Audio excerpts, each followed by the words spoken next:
Hello, everyone, and welcome to the first episode of Figure It Out Friday. Real quick, how often do you come up with a brilliant idea and then forget to act on it? The same thing with the learning. How often do you make it a habit after you've learned something new? The goal of these videos is simple: to share with you what other people have recently learned and make it permanent for you on the internet so you have always access to it. I hope you enjoy these as much as I enjoy interviewing my guests. Thank you. Just a quick background to everyone who is watching this with us. I'm going to be interviewing people, and I just want to ask them for feedback about what they've learned within the industry this week, what trends they see, and just share their feelings and thoughts about what's going on with the real estate.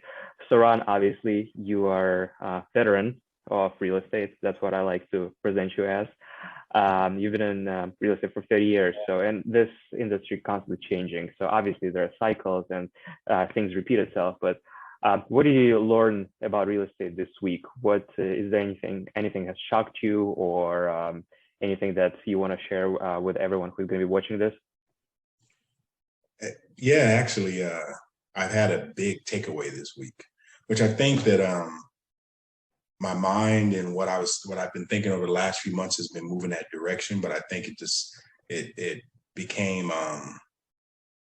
more of a real conversation for me, and thought pattern was that in the real estate game, because I always thought of real estate as these separate pieces that work together, but not as a team, them as separate pieces separately.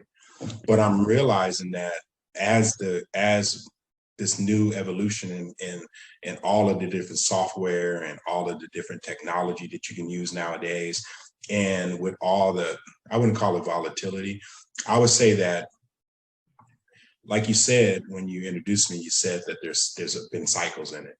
I noticed that the way that the world is going, the cycles are faster. Mm-hmm. They don't last as long, but they come faster than before. Like the cycles were trends lasted longer, and whether it was good or bad would last longer. And I think the reason why things are the way they are is because of technology and because information moves so fast.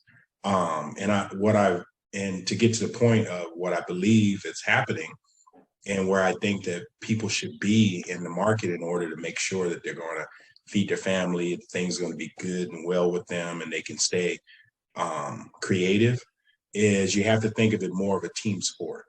Mm-hmm.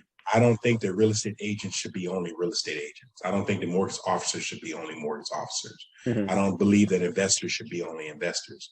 I think that they should have an overlap in everything that they do, in order to, let's say, I think that a real estate investor, I'll give you a scenario. A real estate investor may say, a real estate agent may say, I'm looking for investors, right? And I'm going to find them cheap properties that they can buy, fix, and flip.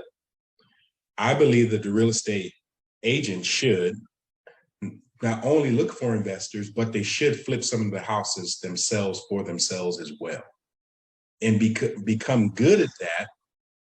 And the reason why is because as the market turns, you always have some place to go and make money. Mm-hmm. I believe that the real estate officer should also have a better relationship with mortgage officers, so they can share deals back and forth. Mm-hmm. In our marketing company, we notice that when let's say we do leads for a mortgage officer, at any given time, if they get 100 leads, 40 to 50% of those leads probably don't have, or probably more than that, to be honest. I'd say about 75%. More than that. 75% have no real estate agent. Mm-hmm. But the real estate agent doesn't think of that. I mean, the mortgage officer doesn't think about that properly. They just look for the customers that they can service, what you would consider to be a laydown. They jump on those deals and they let the rest pass away. When I say team sport, if you're a mortgage officer, why don't you help the person who may be interested in buying something or refinancing, who has bad credit? Don't just let that lead go. Work with that lead, help them fix their credit. Mm-hmm. So eventually 3-4 months down the line, when they are ready and with good credit and they're in the perfect position, you've built your client for down the line. You've built your pipeline by helping that potential client fix their credit. So I think to sum it up, and you and I have shared the same opinion before. It's Mhm. everything stays similar in the processes of how you're doing business, but changing those little small incremental things and Exactly. adjusting them and making more efficient. This is where you probably will be able to get more leads, more deals, and see more efficiency in the Exactly. process. Exactly. I'm telling mortgage officers to have relationships with real estate agents and refer deals with each other, vice versa when it comes to real estate agents. Real estate agent mortgage officers may finance a flip and Mm-hmm. do a couple flips throughout the year. Why just do that when you could do a few flips throughout the year, right? Why not help people with their credit? Why not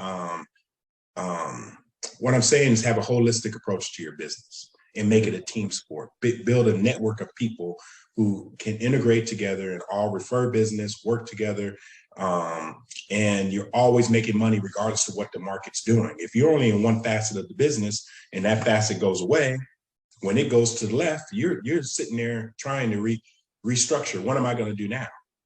I've heard so many mortgage officers say, I only do when it's really good. I do refis. I'm a refi mortgage officer.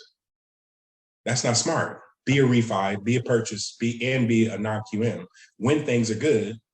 So when things go bad, you have refi.